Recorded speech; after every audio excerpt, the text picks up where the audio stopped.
Hey, this is Sarah, and you're in my channel 444 Apocalypse. And in this video, I want to talk about Luke chapter 21. Not only because this chapter is absolutely important to understand Jesus's teachings about the end times and the signs that must first happen before he returns to gather his believers, but also because there are some verses, especially verse 36 in this chapter, that are often used as so-called proof by pre-tribulation rapture believers that Jesus promised us as his believers an escape from the tribulations that are coming.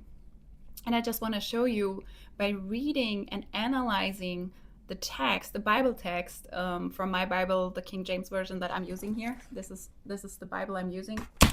And I want to show you from the written text and text interpretation that this is not what the word he says. I will begin with the question Jesus' disciples have for him, chapter 21, verse 7, when they came to him as he was sitting on the Mount of Olives. So verse 7, and they asked him, saying, Master, but when shall these things be, and what sign will there be when these things shall come to pass? And he said, Take heed that ye be not deceived, for many shall come in my name, saying, I am Christ, and the time draweth near. Go ye not therefore after them.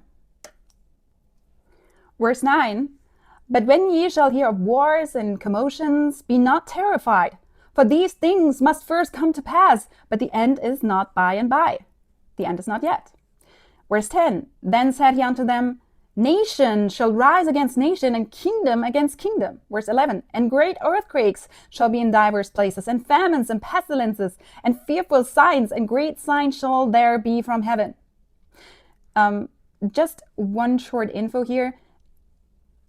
Luke chapter 21:11 is the only place compared to Matthew and Mark where it talks about fearful sights and great signs or signs of terrors from heaven. And that is an important point because I personally believe that this is the hint for the first 4 trumpets, which is a huge meteor. But let's move on. Verse 12, But therefore all these they shall lay their hands on you and persecute you, delivering you up to the synagogues and into prisons, being brought before kings and rulers for my name's sake. And it shall turn to you for a testimony. Verse 14, Settle it therefore in your hearts not to meditate before what ye shall answer. 15, For I will give you a mouth and wisdom, which all your adversaries shall not be able to gainsay nor resist. 16, And ye shall be betrayed, both by parents and brethren and kinsfolk and friends, and some of you shall they cause to be put to death. 17, And ye shall be hated of all men, that is all nations in Matthew and Mark, for my name's sake. 18, But there shall not an hair on your head perish. And this is important because this is not physical. Jesus just said they cause you, some of you, they cause you to be put to death. So this, there shall not an hair of your head perish, is definitely not physical because death is promised to some. 19, And in your patience possess ye your souls. And you see this here, what I just said, this is spiritually meant. Possess ye your souls if you are patient. And Jesus says the same in Revelation 13, 9 and 10. Here is the faithfulness and the patience of the saints. And by patience and endurance, you possess your souls during those horrible times. And some of you shall be put to death. Okay, this is not a physical escape here. And when ye shall see Jerusalem compassed by armies, then know that the desolation thereof is nigh. And that is where Jesus in Matthew and Mark tells the readers to understand Daniel, because this is the exact same situation as the abomination of desolation is set up. And when is this happening? At the midpoint of the final 7 years. This is now, so we see here what Jesus said here in this section is the first 3.5 years. And now, and when you shall see Jerusalem compassed with armies, when the abomination of desolation is set up, Matthew and Mark, then know that the desolation thereof is nigh. That is the moment, the midpoint. And the desolation is always referring in this context to the Antichrist is now coming and calling himself to be God because Satan is thrown down from heaven to earth. Verse 21. Then let them which are in Judea flee to the mountains, and let them which are in the midst of it depart out, and let not them that are in the countries enter thereinto. So Jesus gives a very clear command here. What? To flee. Flee from the areas that are in Jerusalem. Flee to the mountains. The thing here is that we cannot just limit this prophecy to the generation of 70 AD, to the generation of the disciples of Jesus, because that would mean we have to limit the prophecy of Daniel, because this is a double prophecy, and this is what a lot of people cannot accept, and I know a lot of preterists cannot accept this, but the thing is, it is a double prophecy. It happened in 70 AD, but it will also happen for the final generation in the end times, because otherwise everything else that Jesus says makes absolutely no sense if this is already 100% fulfilled. And I reject the preterist view on this. Verse 22, for these be the days of vengeance, that all things which are written may be fulfilled. And so this is also a huge problem that comes up for a lot of people, because they say, especially pre-tribulation rapture believers, that the days of vengeance is the day of wrath of God. So this is the time of God's wrath. This is not what this means. The days of vengeance is what Jesus here calls the desolation. And the desolation, the days of vengeance, is what Jesus called in Matthew and Mark the Great Tribulation. This is now the final 3.5 years. Those are the days that the Antichrist has authority, the world leadership. And how long will this time be? The days of vengeance. That's the Great Tribulation. The final 3.5 years, 42 months. And we know this from Revelation 13. And this is exactly 1,260 days, not one day longer. That is the days of vengeance, because the vengeance is the wrath that Satan came down with. And we know this from Revelation 12:12. Woe to the inhabitants of the earth, because Satan has come down to you having great wrath, because he knows that his time is short. So the days of vengeance is a short time. It is only 3.5 years long. But woe unto them that are with child, and to them that give suck in those days. For there shall be great distress in the land, and wrath upon this people. So we see here, this is the wrath that is spoken about in verse 23 is woe. It is connected to the days of vengeance, and it's directly connected to the woe that comes, which is introduced in Revelation 12:12, when Satan is thrown down to the world and gives authority to the Antichrist for 42 months. This is connected. That is the time of the Great Tribulation. They shall fall by the edge of the sword, and shall be led away captive into all nations, and Jerusalem shall be trodden down of the Gentiles until the times of the Gentiles be fulfilled. And this is absolutely essential for understanding Revelation 13:9 and 10, where Jesus says, he who leads into captivity shall go into captivity, and he who kills with the sword must be killed with the sword. Okay, we see the same imagery here.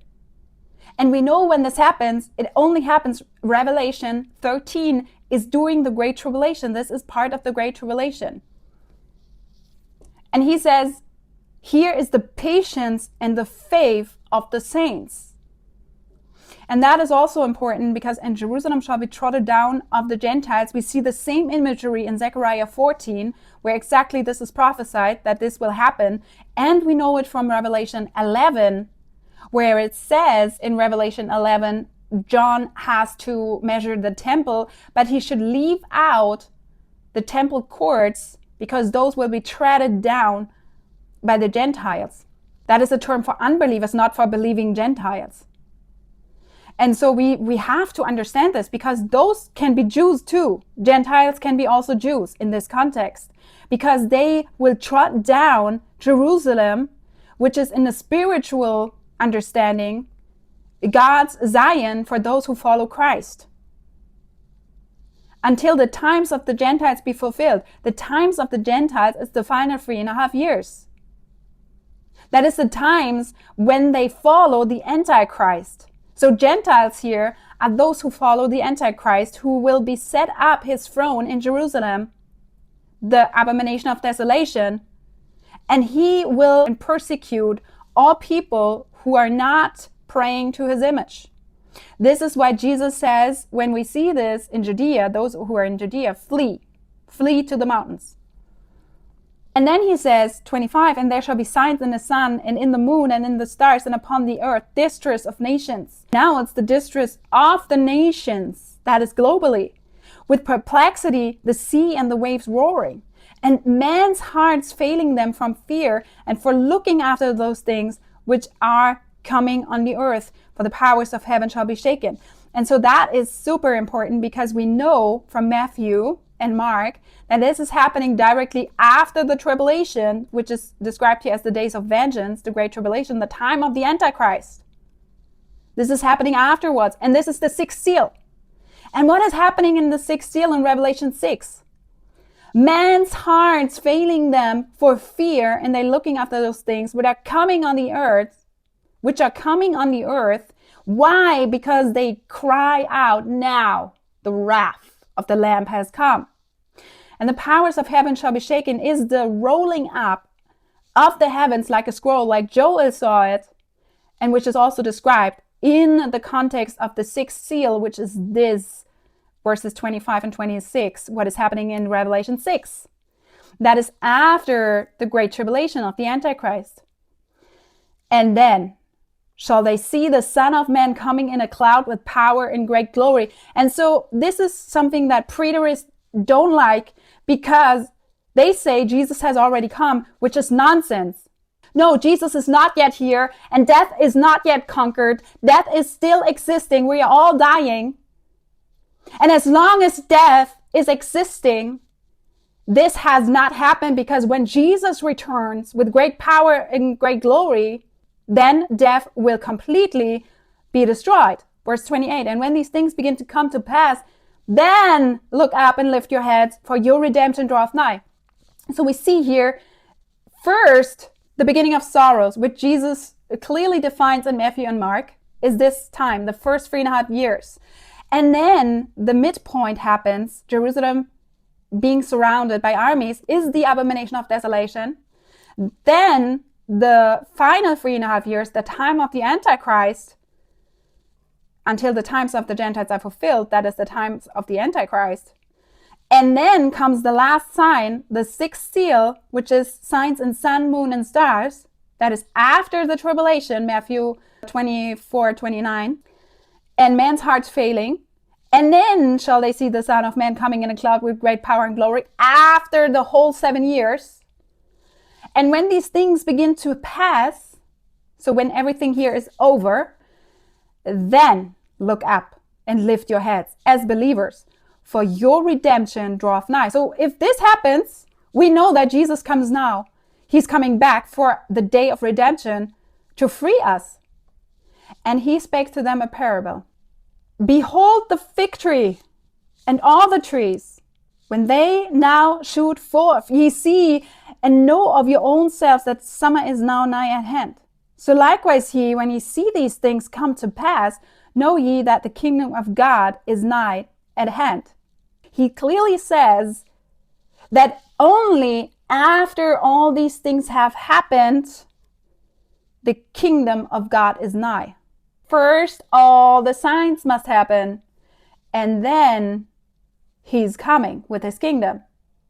Just like when we see the fig tree shooting forth, growing, getting leaves, we know that summer is nigh. But now we move to verse 32. Verily, I say unto you, this generation shall not pass away till all be fulfilled. And no, this is not the generation of Jesus. This is the final generation. Heaven and earth shall pass away, but my word shall not pass away. So the whole world will, in the heavens, and which we saw before here in the 6 seals, for the powers of heaven shall be shaken. We know from the 6th seal and from Joel and Isaiah that the whole heavens will roll up like a scroll. And this is the passing away of the heavens. And from Peter we know that the whole earth will burn up when Jesus returns with his kingdom. But my word shall not pass away. Take heed to yourselves, lest at any time your hearts be overcharged with surfeiting and drunkenness and cares of this life. And so that day come upon you unawares. And now we come to the verses that are taken out of context so often. Jesus just talked about all the signs of the final 7 years. The first 3.5 years is the beginning of sorrows, and this corresponds to the seals, to the 4 seals opening, to the 4 trumpets. The midpoint is the 5th trumpet. And then the time of great tribulation, the final 3.5 years, when times come, great distress and wrath upon this people. This is the 3 woes. The 5th, the 6th, and the 7th trumpets. This will be horrible, but this is the wrath of Satan. And God allows it. Jesus is the one opening the seals, but this is not Jesus' wrath. This is Satan's wrath. And so people are now afraid because they know what is happening now is not Satan's wrath anymore. And they are afraid because now they know Judgment Day. Jesus warns his believers, take heed to yourself, lest at any time your hearts be overcharged. So he does not want us to be afraid of what is coming. We have to be very awake and sober. And this is also what Paul always says. This is exactly the words that Paul uses in his epistles. The cares of this life. We have to focus on Jesus. We have to focus on what the Lord says, because he will never leave us nor forsake us, and he will take care of us during those times. And he says, take heed, lest at any time your hearts be overcharged, and so that day come upon you unawares. And this is the thief language. We are not children of the night. We are children of the day, because that day is not a day that overcomes us.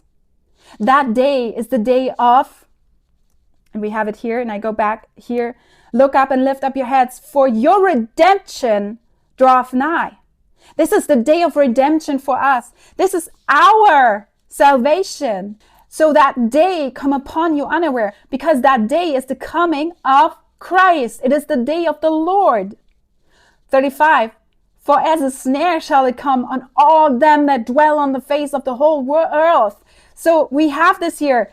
That day Jesus is coming is what the people are afraid of, because they see now the Lamb is coming, and man's hearts failing them from fear and for looking after those signs which are coming on the earth.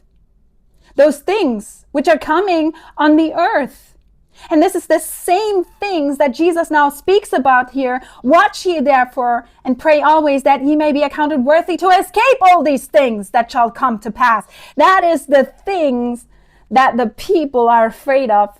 Then, if the 6th seal is open, and when the 6th seal is opened, the people are afraid what is coming now, the wrath of the Lamb after the 7 years. And so we see here that this is what Jesus talks about when that day comes upon you, the day of wrath, the day of the Lamb. But if you are aware,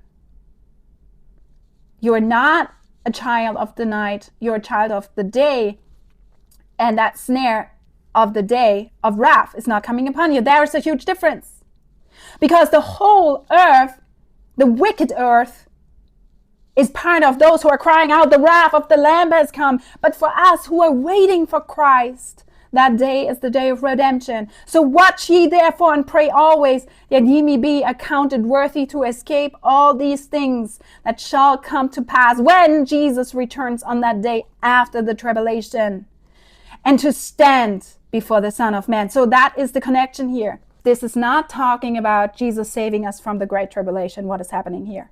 Because he told his disciples just everything that happens. And then he tells them, that day shall not overcome you, his coming. And this is exactly what Paul and Peter also talked about. All right, I hope I explained this in a way that you can understand or follow along. If you have questions on this, and I know this is very highly debated, And I know that there are so many different opinions on this text. But the thing is that a lot of people tell me what this means is the rapture, and they are not reading the context of this book, because this text says something completely different. And Paul and Peter are also talking exactly about what Jesus says here. And Luke was mainly written to a Gentile audience. This is why Luke is using different language here than Matthew and Mark. Verse 36, and I will end with this, refers to that day as Jesus comes with his wrath for the day of judgment. I do believe that Jesus's words are so clear on that when he talks about his coming, he speaks about one return in the end of time.